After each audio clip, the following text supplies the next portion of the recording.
Welcome to 30 Minutes with a Hacker, a podcast where we get to learn from some of the best cybersecurity minds in the industry. My name is Jade Whitty with Tech Data's Security Solutions Group, and I have the privilege of hosting this informative monthly podcast.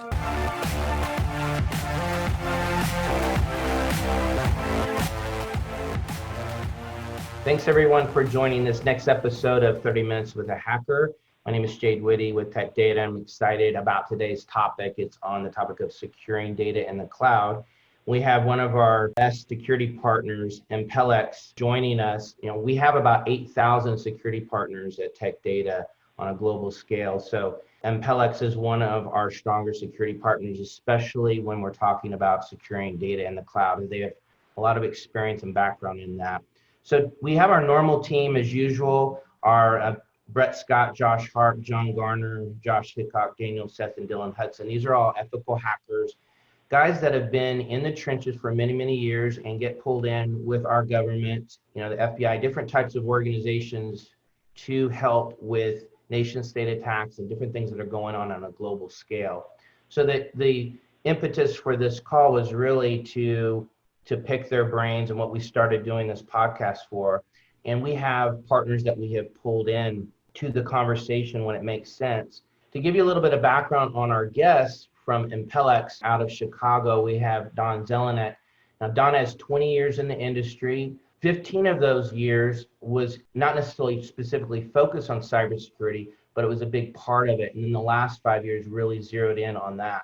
He's an engineering background that moved into managing the professional services organizations for Impelix. A little bit of his background, he managed the infrastructure for one of the Illinois' largest nonprofit organizations, did that for 15 years. And so just a ton of real world experience that he brings to the table. As well as we have Thomas Wang. Tom's been in the industry for 23 years. He's the CTO and co-founder of Impelix and has worked with the FBI to investigate one of the first internet-wide DDoS attacks. So that's kind of cool. And so it'll be interesting to kind of get his take on things. And he's also worked closely with the SEC on properly securing the electronic trading floor in the early days of Wi-Fi. So I'm real excited to have these guys on. I'm going to turn this over to Don, maybe just to tell us a little bit about Impelix. Sure, thanks, Jade. So a little bit about Impelix is we're a cybersecurity advisor, integrator, and managed service provider headquartered in Chicago. We service clients all around the world. We offer enterprises a partner as a platform to help them build their own comprehensive cybersecurity platform with the proper people, processes, and technology. Some of the things we're pretty proud of. Been in business for over a decade. In 2019, our revenue grew over 40%. So far in 2020, even with the things the way they are, we're proud to say our team has grown by over 40% this year. And we've added advisory services in 2019.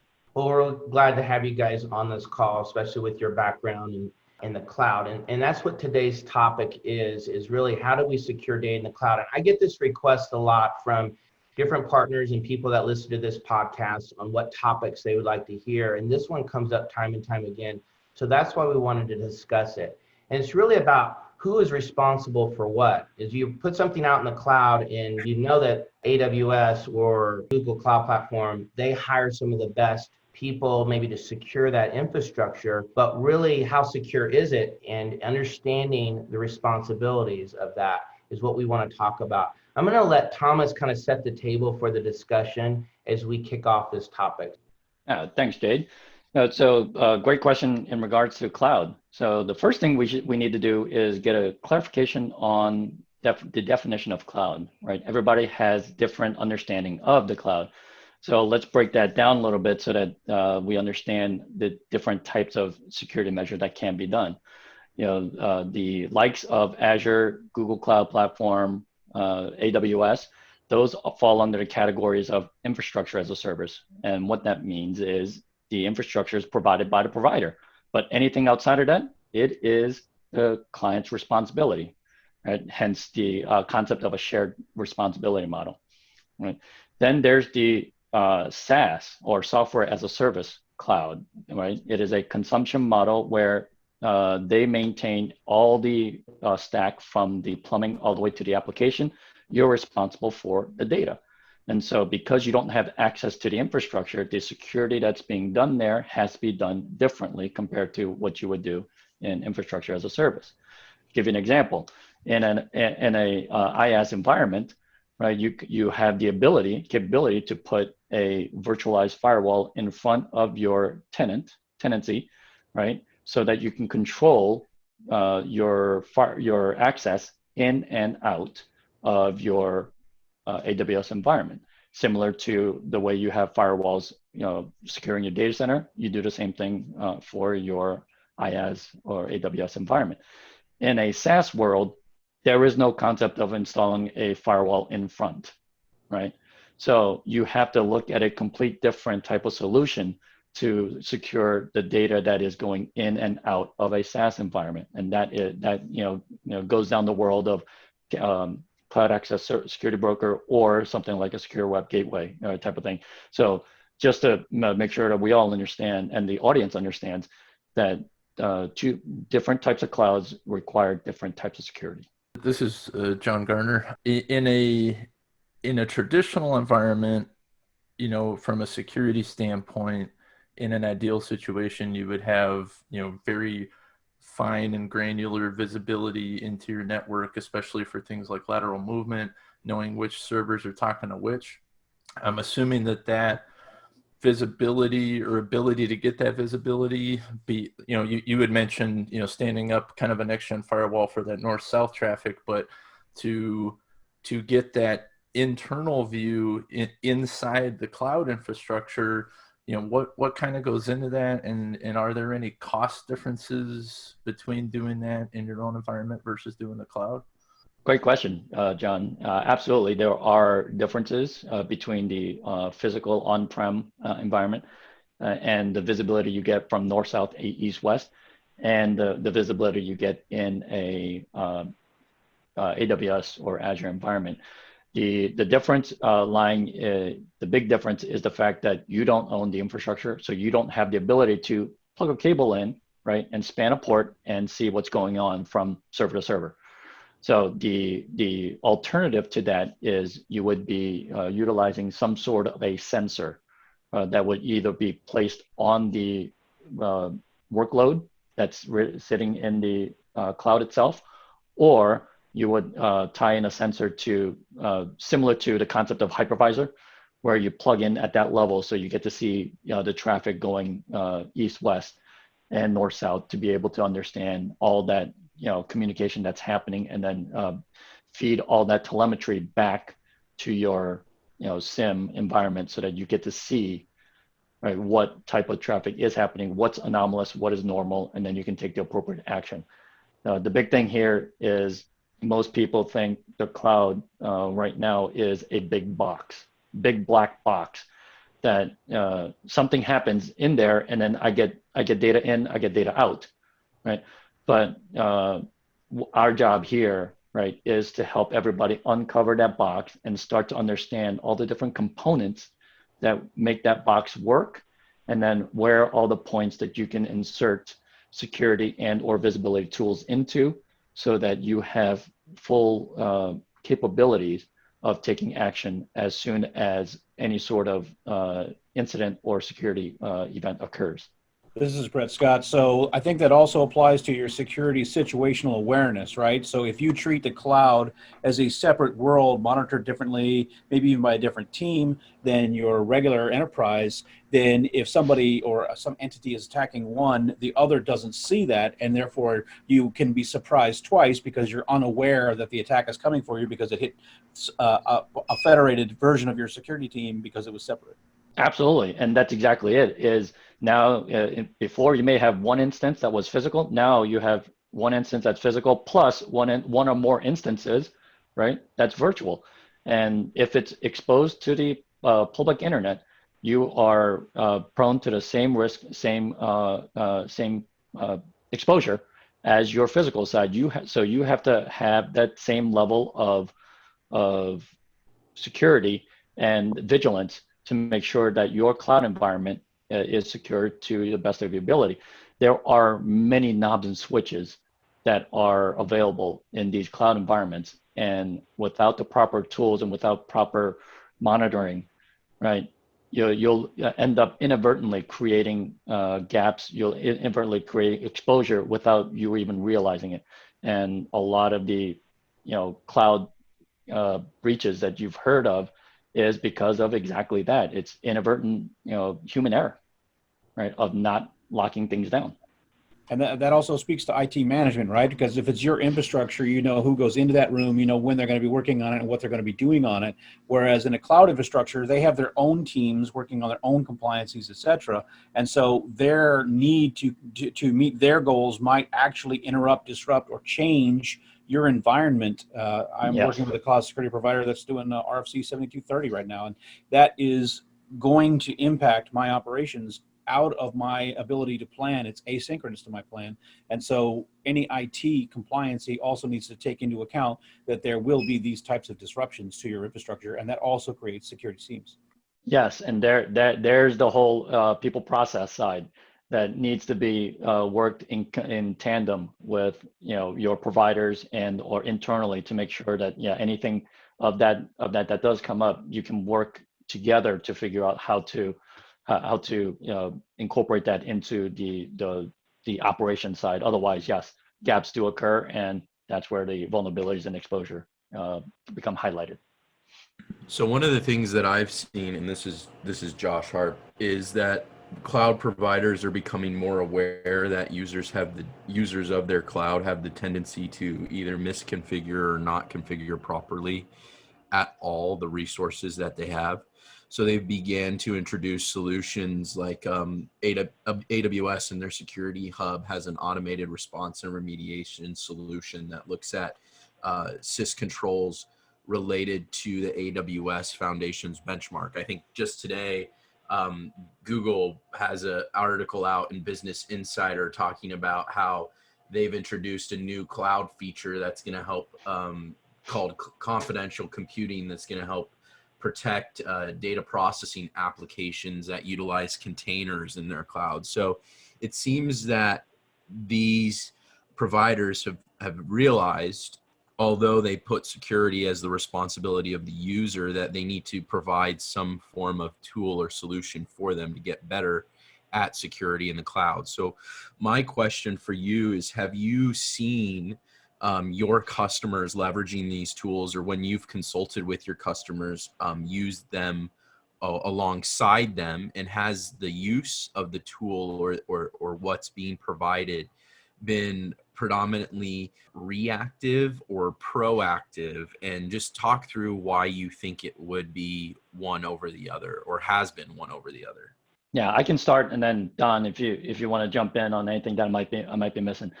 Where we see this going is that all the cloud providers are providing all the knobs and switches, all the security capabilities in there. And if you go in AWS, you will see a slew of options of how you can secure your environment, from security groups to network access control lists. You get all of these functions.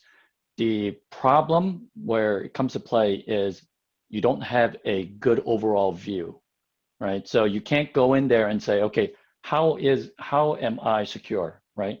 How are my security groups, measured and making sure that it's not overexposing any of my workloads? How are my network access control lists, right, in place so that have proper networks being allowed in and out? The controls there are great, but if you start to make so many these changes to the security groups, ACLs, and anything else, you lose track of what's connected to what. And so therefore, again, the humans trying to connect the dots will create we have limited capability of being able to connect all those dots. So where we see now a big uptick is in the market of the continuous vulnerability, right, of the cloud environment, where they're checking your security groups, where they're checking your network access, they're checking your firewall rules, right? All making sure that the compliance side of it stays intact. Because the last thing you want to do is have somebody go in there, either bring up a server, bring up whatever environment that's new coming in, and then things aren't working. And so the sysadmin is going in there, tweaking all these knobs and switches to get it to work. And then he or she now has to roll back, right? And a lot of times that rollback to get to the point where only the actions that they need never happen. And so you have these lingering orphaned access, right? That was only meant for testing, now out in the wild as production. And so now that gives, additional ammo for people for bad actors from the outside world to scan and identify and say, hey, I see a vulnerability here, and then now they can exploit it. The idea of these new tools out there, both provided by the cloud and third party, is help minimize that exposure by running through a constant scan and making sure that any inadvertent access that have been put in there have been flagged. And then if configured correctly, it will automatically revert itself back to the complied configuration, which then now you can go through the appropriate process to get that access request done properly. So this is Don Zelenak again. So all the things that Thomas just spoke about really highlights the need when you're moving your workloads and your servers and whatnot to the cloud. It really lends to DevOps and infrastructure as a code, because as a human, if you're going in there and you're spooling up a server here and there, that it lends to those opportunities for misconfigurations, things like that. If you can templatize these things and automate them, this infrastructure comes up and those opportunities are gone because it's templatized. Hey, Josh Hickok here. So I was just going to ask you about that. I'm really happy that you bring it up. So in some sense, it seems like the cloud offers really cool opportunities to create a baseline of security, whereas maybe it was Wild West before, but now at least there's kind of an enforced minimum. Whether or not the major cloud service providers are doing that today, there's a really great opportunity there, I think.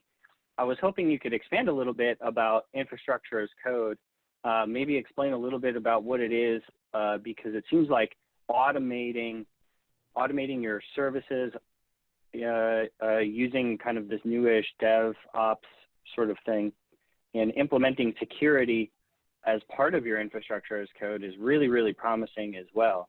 Seems like there are a lot of issues where, the old saying, don't treat your servers like pets, treat them like cattle. And we have a renewed opportunity to do that in the cloud, where we can stop thinking about, hey, what should we name this server? And, Jeff is acting up again today. We've got this really cool opportunity to just kind of deploy our entire infrastructure using secure code and, frankly, borrowing from the best in the business. Now, as a small business, you get to steal infrastructure as code from Google or some of these giant banks. You can just borrow it. A lot of it's just published online on GitHub. So I was hoping you could just talk a little bit about maybe some of the cool things that you see that could be kind of promising about moving to the cloud from a security perspective. Thomas, actually, you have a little bit more on the IA infrastructure as code side than I do. I'm going to let you spearhead this. All right, I'll start, and then feel free to add. So the infrastructure code is a very cool concept for me, and I love the DevOps side. I started out as a programmer, and so being able to program an environment to start up is great.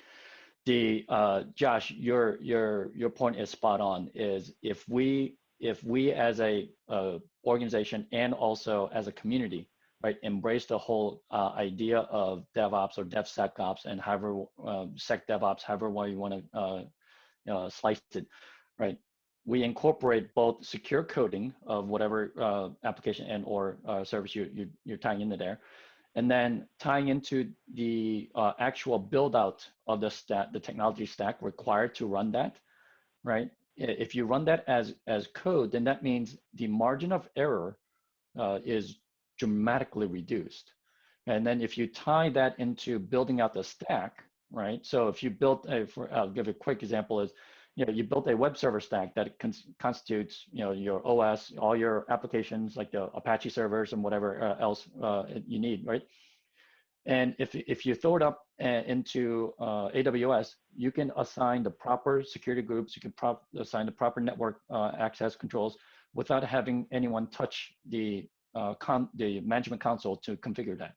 So that in of itself reduces that exposure. Now, along top of that, if you integrate that into your firewall, your NGFW that's sitting on the perimeter of AWS, right?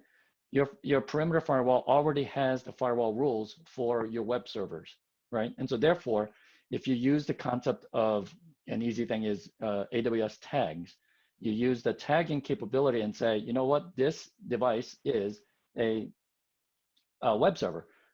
That by virtue of tagging it, right, it inherits the only access that is required for web servers.